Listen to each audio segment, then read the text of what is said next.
नमस्कार. मराठी सखामध्ये आपलं खूप खूप स्वागत. 1 मे महाराष्ट्र दिन. या दिनानिमित्त आपल्या महाराष्ट्र राज्याच्या निर्मितीची माहिती आज आपण ऐकणार आहोत. 1 मे महाराष्ट्र दिन.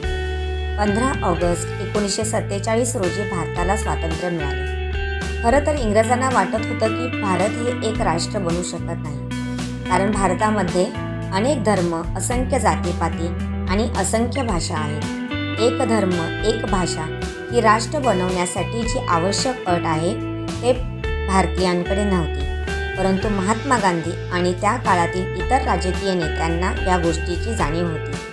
म्हणूनच त्यांनी भाषावार प्रांत रचनेचा आग्रह पहिल्यापासून धरला होता. पुढे भारताला स्वातंत्र्य मिळाले, पण भारताची भाषावार प्रांत रचना करावी असे ठरवले असतानाही या गोष्टींना पंडित नेहरू आणि आदींनी विरोध केला. त्यांना असं वाटत होतं की जर भाषावार प्रांत रचना केली तर आपल्या देशाच्या एकात्मतेला धोका निर्माण होऊ शकतो, आणि म्हणूनच सुरुवातीच्या काळामध्ये राज्यांना भाषावार प्रांत करून प्रत्येक भाषेचं एक राज्य देण्यास पंडित नेहरूंनी विरोध केला. परंतु 1953 मध्ये पोट्टी श्रीरामुलू या कार्यकर्त्याने तेलुगू भाषिकांचे आंध्र प्रदेश हे वेगळे राज्य व्हावे म्हणून 53 दिवस उपोषण केले आणि दुर्दैवानं त्यांचा त्यात मृत्यू झाला.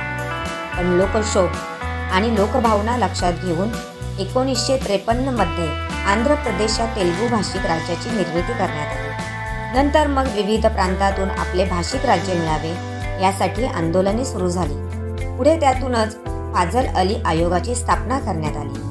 आयोगाच्या शिफारसीनुसार 1956 मध्ये अनेक भाषा समूहांना आपापले भाषिक राज्य देण्यात आले, परंतु केवळ 2 अपवाद करण्यात आले. ते म्हणजे महाराष्ट्र, गुजरात आणि पंजाब, हरियाणा यांना वेगळे राज्य देण्यास आयोगाने नकार दिला.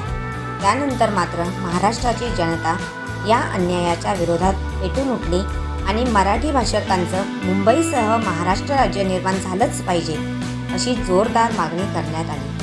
त्यातूनच संयुक्त महाराष्ट्र चळवळ असे मोठे आंदोलन उभे राहिले. प्रल्हाद केशव अत्रे, S.M. जोशी, सेनापती बापट, कॉम्रेड डांगे, डॉक्टर बाबासाहेब आंबेडकर, प्रबोधनकार ठाकरे, शाहीर अमर शेख, शाहीर साबळे अशी असंख्य मंडळी आंदोलनात उतरली. शेतकरी आणि कामगार असा एकत्रित लढा लोकांनी उभारला. भारताचे तत्कालीन अर्थमंत्री चिंतामणराव देशमुख यांनी या अन्यायाविरोधात आपल्या केंद्रीय अर्थमंत्री पदाचा राजीनामा दिला होता. त्यावेळी महाराष्ट्र आणि गुजरात हा मुंबई प्रांताचा भाग होता. मुंबई प्रांताचे तत्कालीन मुख्यमंत्री मोरारजी देसाई हे होते. त्यांनी हे आंदोलन दडपण्याचा प्रयत्न केला आणि त्यातूनच 106 हुतात्मे झाले. लोकांची स्वयंस्फूर्त चळवळ दडपणं सरकारला शक्य झाले नाही. शेवटी महाराष्ट्राला 1 मे 1960 रोजी स्वतंत्र राज्याचा दर्जा देण्यात आला. मुंबईसह संयुक्त महाराष्ट्र राज्याला मान्यता दिली. मराठी भाषिकांचे एक मोठे राज्य निर्माण झाले. नवराज्याचा तो मंगल कलश यशवंतराव चव्हाण यांनी हाती घेतला आणि तेच महाराष्ट्राचे पहिले मुख्यमंत्री बनले. पुढे थोड्याच अवधीत एक प्रगतिशील, औद्योगिकदृष्ट्या पुढारलेले, पुरोगामी विचारसरणीचे राज्य म्हणून महाराष्ट्राने नावलौकिक कमावला. मुंबई ही आपल्या राज्याची राजधानी बनली, तर नागपूर शहराला उपराजधानीचा दर्जा देण्यात आला. शिवाय आपल्या कार्यसंस्कृतीमुळे मुंबई ही देशाची आर्थिक राजधानी बनली. त्याचबरोबर आर्थिक असो, सामाजिक असो वा राजकीय असो, अनेक कारणांमुळे महाराष्ट्र राज्य हे देशात कायमच अग्रेसर राहिले. तर असे हे आपले महाराष्ट्र राज्य. 1 मे 1960 रोजी जरी महाराष्ट्र राज्याची निर्मिती झाली असली तरी महाराष्ट्र या शब्दाचा इतिहास खूप जुना आहे. त्या काळातील विदर्भ, कोकण, मल्ल, अशमक, कुंतल या 5 राष्ट्रीके मिळून म्हणजेच 5 प्रांतांचा मिळून एक महाराष्ट्र हा प्रदेश तयार झाला आहे. महाराष्ट्र ही शूरवीरांची, तशीच संतांची आणि समाजसुधारकांची भूमी आहे. इथला माणूस संत ज्ञानदेवांच्या ओवीत आणि शिवरायांच्या शौर्य कथांमध्ये रमतो. स्वभावाने थोडासा रांगडा, पण मनाने तो हळवा आहे. त्याच्या लेखी आधी देश मग राज्य.